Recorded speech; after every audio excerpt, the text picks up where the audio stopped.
Olá, nós somos Manuela e Evaldo. Nós vamos apresentar o trabalho de eletromagnetismo clássico da turma de licenciatura em Física e do docente Augusto Rubim. O tema do nosso trabalho é trabalho, energia e condutores. Trabalho e energia. Suponha que você tem uma configuração estacionária de cargas, fontes, e quer movimentar uma carga de prova Q do ponto A ao ponto B. Pergunta: quanto trabalho você terá que realizar em qualquer ponto ao longo do caminho? A força elétrica sobre Q é F igual a Q vezes o campo elétrico. A força que você deve exercer em uma posição, a força elétrica, é menos Q sobre vezes o campo elétrico. Se o sinal incomoda, imagine levantar um tijolo. A gravidade exerce a força mg para baixo, mas você exerce a força mg para cima. Você poderia, é claro, aplicar uma força ainda maior, então o tijolo sofreria uma aceleração e parte do seu esforço seria desperdiçado, deixando energia cinética. O que nos interessa aqui é a força mínima que você precisa exercer para a tarefa. O trabalho, portanto, a gente vai representar o trabalho por W. O trabalho seria igual à integral de A de F de L, que isso seria igual a menos Q da integral de A até B do campo elétrico derivado, né, dl aqui. Isso aqui seria igual a Q da carga vezes B menos V e A. Escalar A, né? A energia de uma distribuição de cargas pontuais. Quando o trabalho seria necessário para reunir todo um conjunto de cargas pontuais? Imagine aproximar as cargas, uma por uma, de uma longa distância. A primeira carga, Q1, não requer qualquer trabalho, já que ainda não há campo para enfrentar. Agora, traga a carga Q2. Aquela equação 2.39, isso vai custar Q2 vezes V1, que é sobre R2, vezes R2, onde V1 é o potencial devido à carga 1 e R2 é o lugar onde estamos colocando a carga 2. Então, aqui a gente tem a fórmula para exemplificar isso. O trabalho aqui seria igual a 4π epsilon 0 de Q2. Isso multiplicaria a carga 1 vezes a posição onde a carga se localiza, que é R no caso.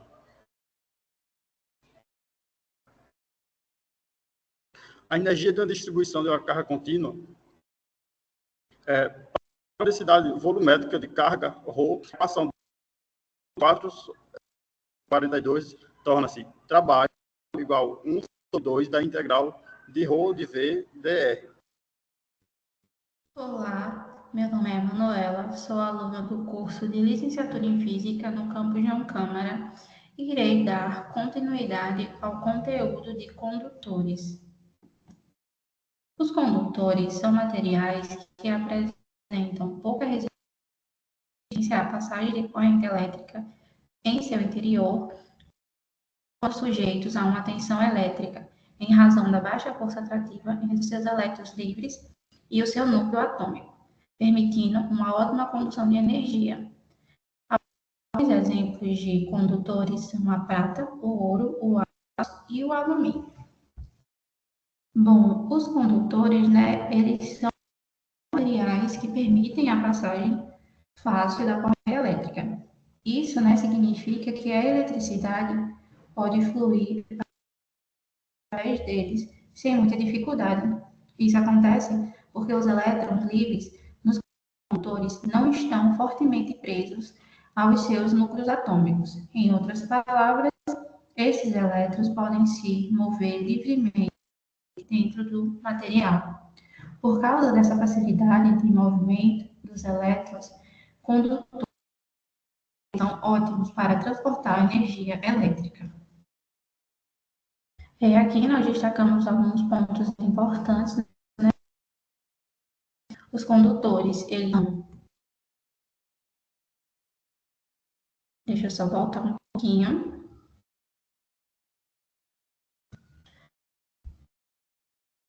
Os condutores são materiais caracterizados por terem baixa resistitividade elétrica e alta condutividade elétrica. Bons condutores são aqueles que conduzem melhor a eletricidade, devido aos seus altos valores de condutividade elétrica. Maus condutores são aqueles que conduzem pior a eletricidade, devido aos seus baixos valores de condutividade elétrica. Os condutores podem ser sólidos, líquidos ou gasosos, de acordo com o movimento dos elétrons livres ou dos íons. Os semicondutores são materiais que podem alterar a sua condição de isolante para condutores e vice-versa, dependendo das condições físicas. Condutores e isolantes são materiais com propriedades e funções opostas. Assim, os isolantes são materiais caracterizados por terem alta resistitividade elétrica e baixa condutividade elétrica, sendo capazes de isolar superfícies de contato. Agora, iremos falar sobre as propriedades básicas.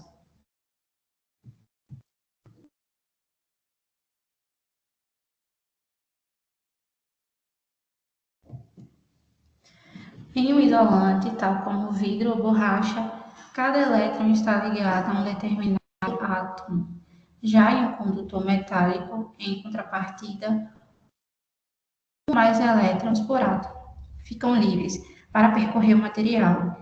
Em condutores líquidos, tais como a água salgada, são os íons que se movimentam.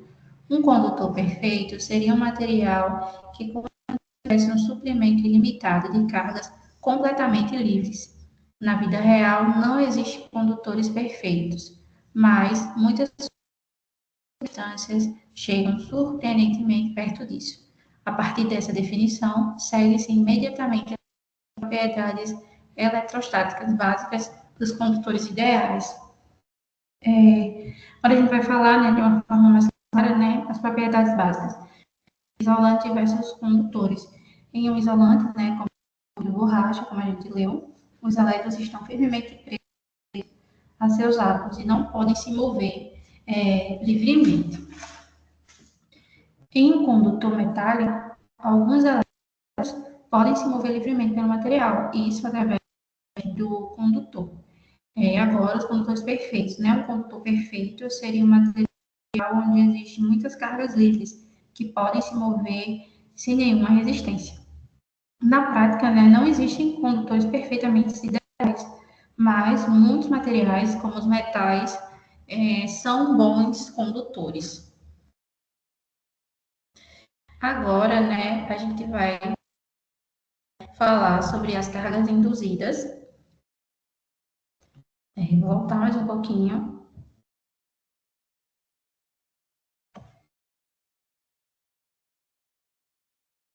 As cargas induzidas.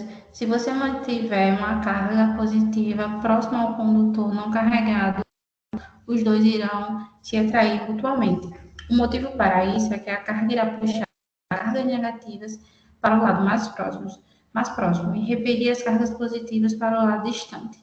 Outra maneira de pensar nisso é que a carga se movimenta de tal forma a cancelar o campo de carga dentro do condutor, onde o campo total deve ser nulo. Como a carga negativa induzida está mais próxima da carga, existe uma forma de atração. Quando você coloca uma carga positiva próxima ao condutor que não está carregado, os dois, a carga e o condutor se atraem.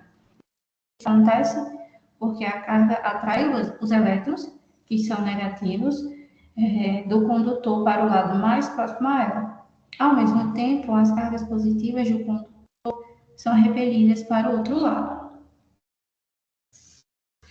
O movimento das cargas dentro do condutor ocorre de tal forma que cancela o campo elétrico de carga positiva dentro do condutor. Isso significa que o campo elétrico total dentro do condutor é zero.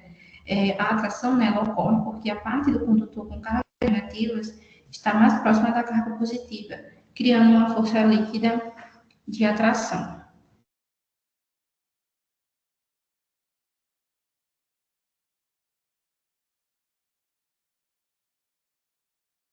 Agora a gente vai falar sobre carga superficial e força do condutor. Antes, né, vamos iniciar com alguns conceitos.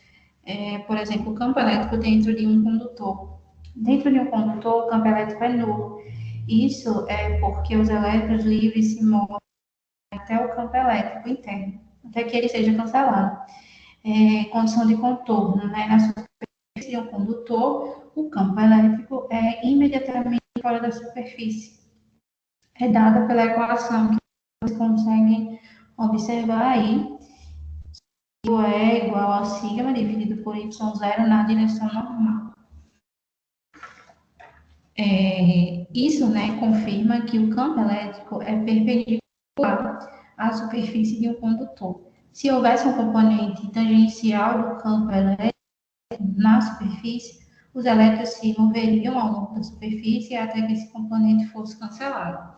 Essa outra equação aí é uma equação em termos do potencial, que se lê da seguinte forma: sigma igual a menos y0 vezes a derivada parcial de V em relação a N. Vamos agora, né, falar sobre os capacitores, que são dispositivos utilizados para o armazenamento de cargas elétricas. Existem capacitores de diversos formatos. E capacitância.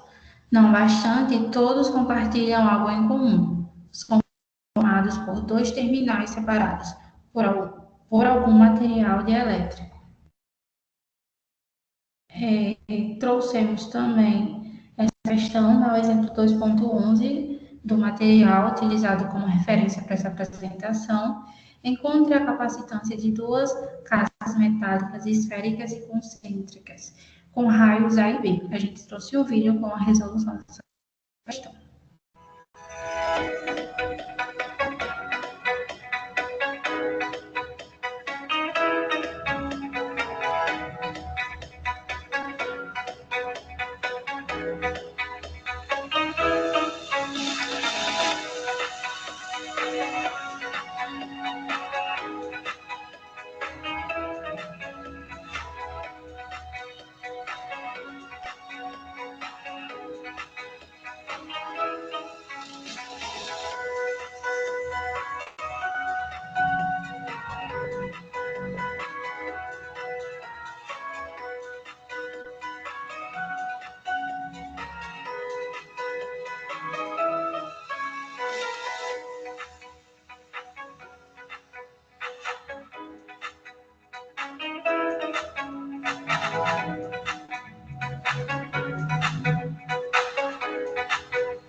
E agradecemos a sua atenção.